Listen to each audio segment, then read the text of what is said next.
This is Classics and Beyond. I'm Corina Brito. We're going into Symphony Hall right now to have a chat with cellist Alisa Weilerstein. See you shortly.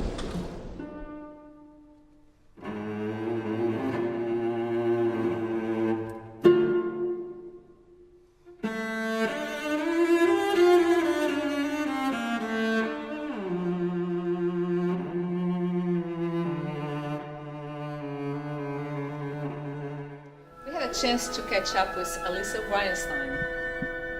Ms. Weilerstein is hailed as the next Jacqueline Dupre or Yo-Yo Ma's Harris as the apparent sovereign of the American cello. She made her Atlanta debut performing the Shostakovich Cello Concerto No. 1 with the Atlanta Symphony under the direction of French conductor Lionel Brenier. Ms. Weilerstein is no doubt a powerhouse of technical ability and intensity of interpretation. Winner of numerous awards, including the coveted MacArthur Fellow Grant, also known as the Genius Grant, at the young age of 29, she travels around the world packing concert halls, possibly answering Isaac Stern's famous challenge to gifted musicians. Show the audience not just how you make music, but why. And so she does, with her sunny personality, passionate playing, adventurous artistry, outreach work, and a combination of old soul while performing and an unassuming demeanor usually only seen in novice performers. Her touching interview with Elliott Carter has over 1,500,000 hits on YouTube. We had the opportunity to catch up with Ms. Weilerstein for a brief conversation. We will see in a moment.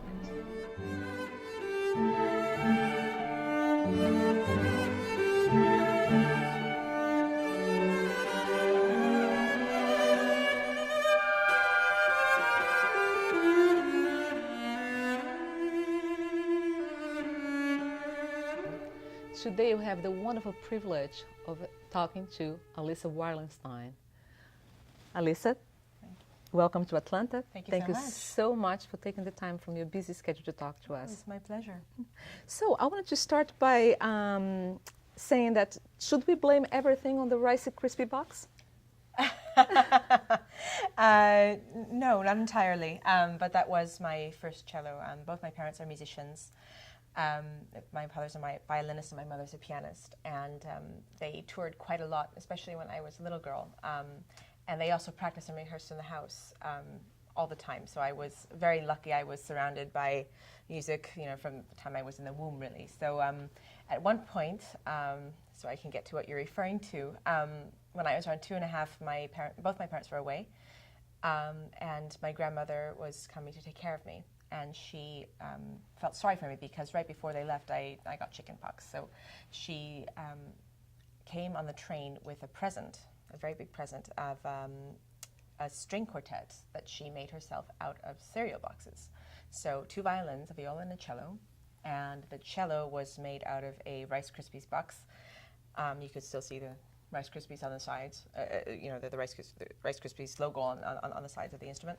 And she drew the F-holes fingerboard, and the end pin was an old green toothbrush, which was the most hilarious part, and then the bow was a chopstick.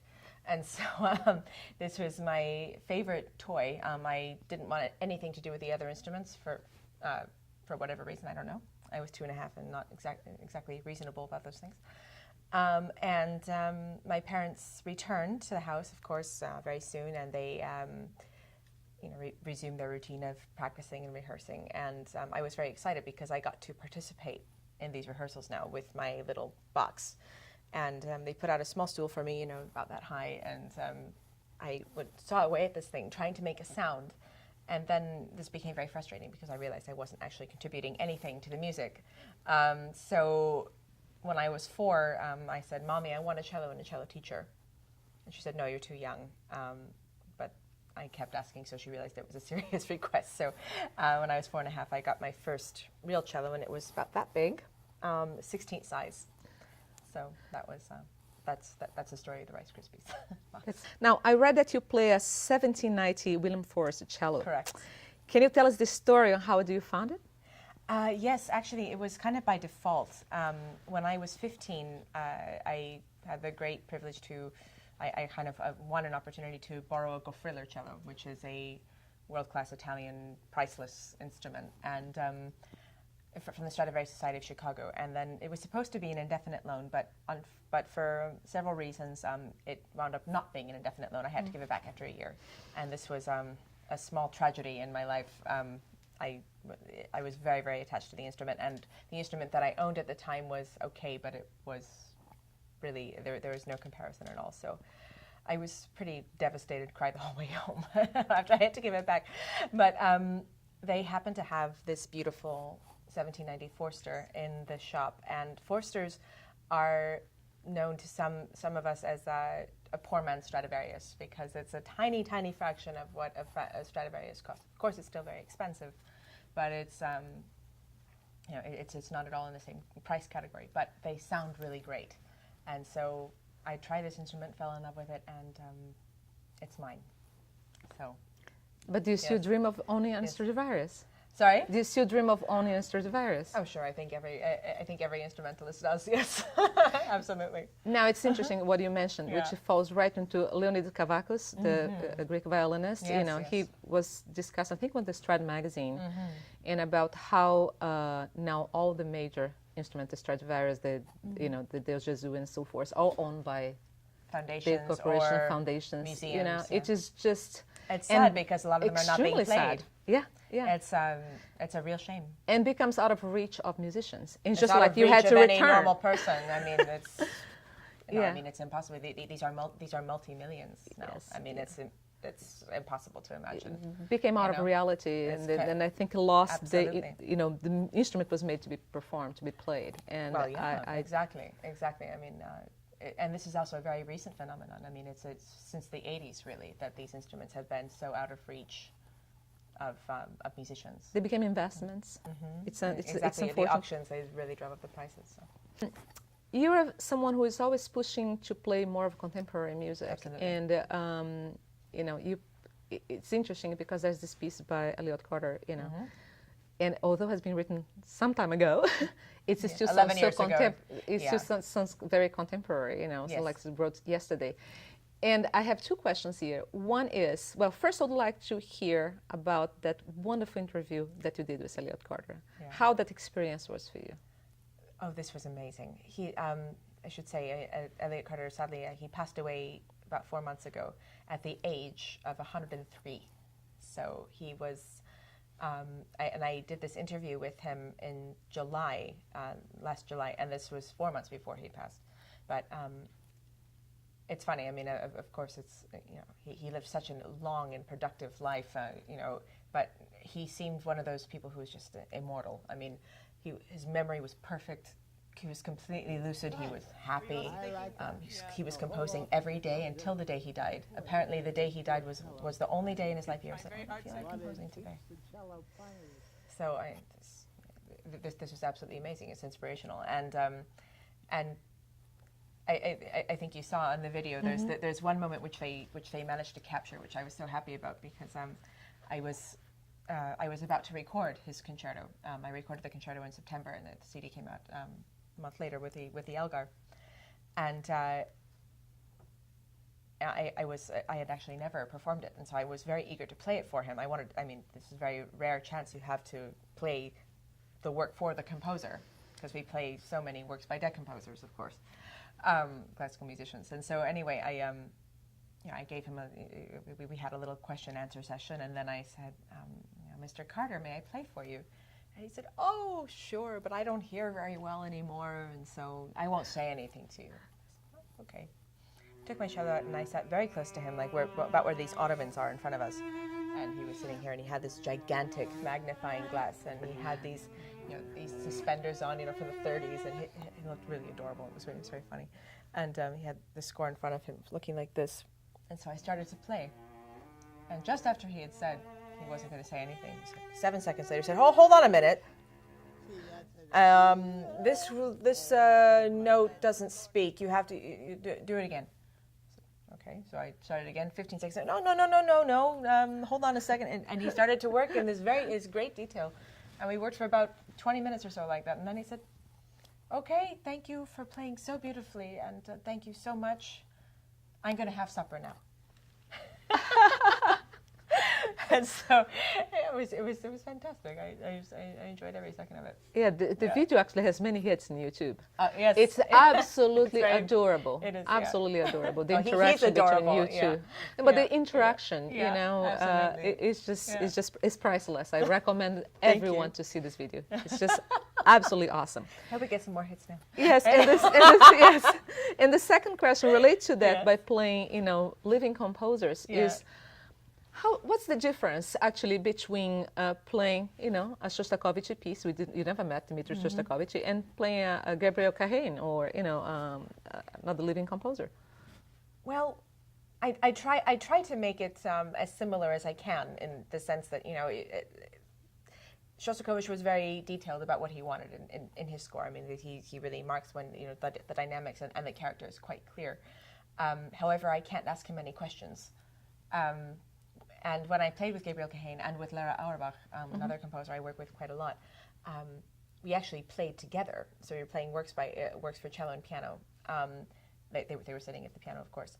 And to play with them, to kind of listen to the way they phrase things, to the musical choices they make, this is really fascinating. This is the most kind of authentic interpretation you can imagine. But the thing that I learned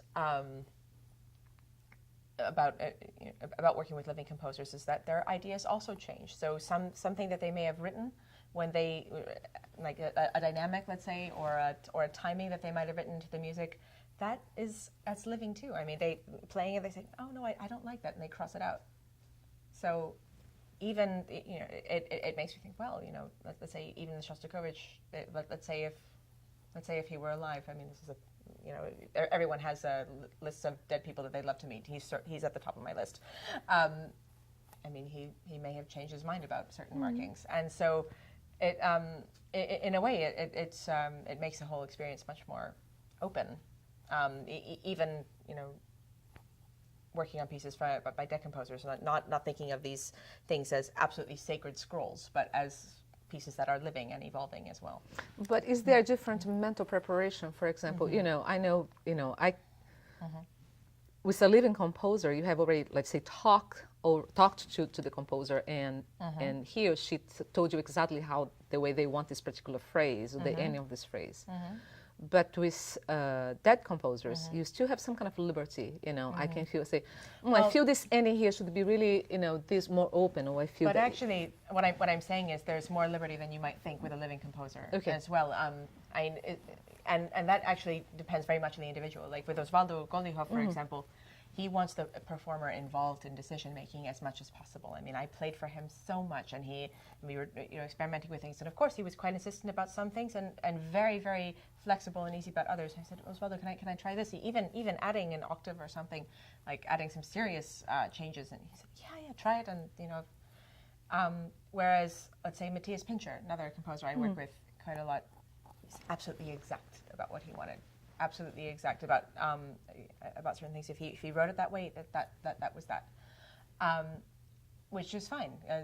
But everyone has their own process. But it's but yeah, I think the biggest lesson is it really entirely depends on the individual you're working with. So everyone has their own very unique process. Do you have a preference of someone who works more in an organic fashion than someone that has more strict notations? No, I think it depends on the music that's written. I mean, of course, you have your favorites and things like this. But another person who was extremely exact was Elliot Carter. He was the most exact of them all, actually. But that actually was to be expected, given the nature of his music. The language of his music is very, very precise and exact. I caught a few videos of you on YouTube playing Brazilian music. You what? Playing Brazilian music.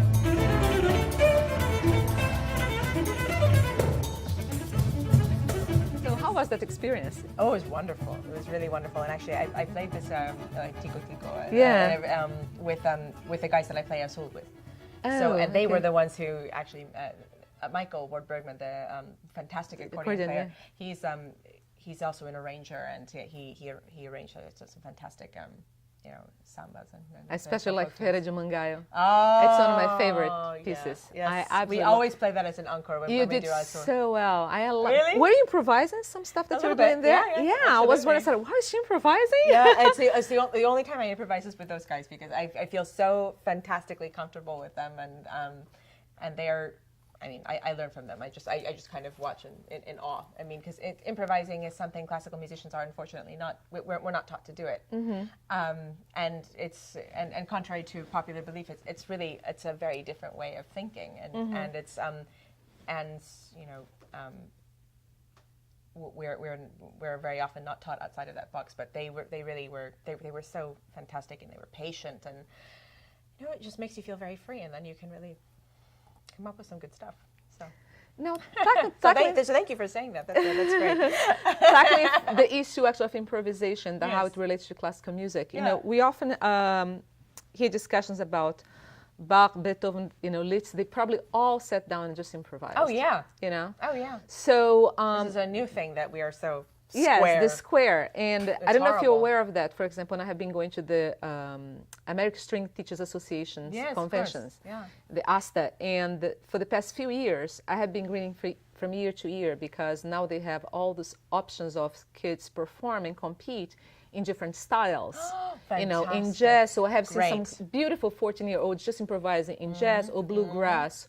Or Irish fiddling, or even what they call world music. There's this Indian kid playing that term music. I have a problem with, but yes, okay. So that is just was so give the possibility to everybody play whatever they want. But there are musicians there who had been classically trained, like Christian House. Who can play Paganini, but the same token can improvise on top of. That's the real thing that you want. I mean, the classical training, but also the ability to go different directions, and that's that's a real. That's what makes it really. Would you like to explore more improvisation? Sure, absolutely. I would be totally open to it, and I mean, with these guys today, Michael Ward-Bergman, Jamie Haddad, and Keita Ogawa, or Ciro Baptista, fantastic Brazilian percussionist. Yes. I'm sure you know. They can go in any direction, and they can improvise forever. And it was, I mean, forever. I really mean they just don't stop. Yes. Once they start, I mean, they after a rehearsal, all the orchestra musicians had packed up and gone home, and they were still playing. They're just, it's like, oh, let's try this out, and it's so inspiring. It's great. What I think is also great about you is that although you have this very strong classically trained, life and perform a very heavy schedule of classical repertoire, but you're very open, to play music, because that's what it is. That's what we do. So yes, that's fantastic. I also read that you were diagnosed with diabetes when you were 9 years old. Yes. So, as an international performing artist, you have a very hectic schedule. Yes. How can you keep yourself healthy? I mean, it's good for you to share with other people who probably have, problems. Exactly. And how do you deal with the diabetes and having this kind of life? Well, I have type 1 diabetes, which is it's important to distinguish.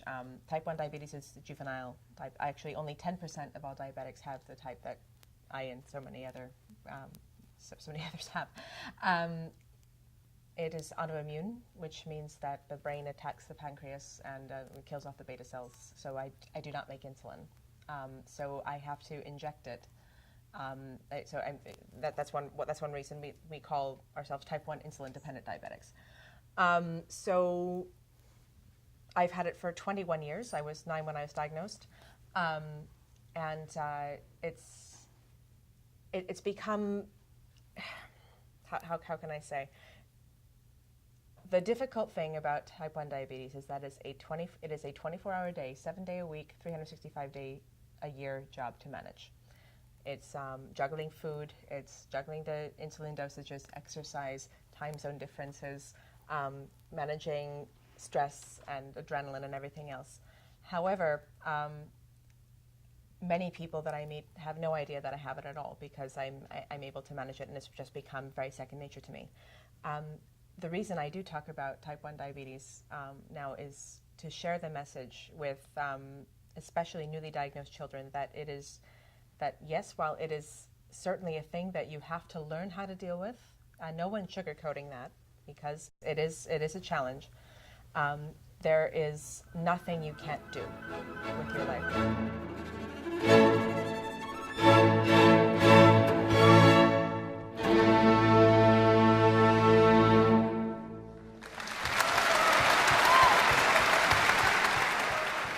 Hello, my name is Alisa Weilerstein, and you're watching Best of Atlanta Concerts TV.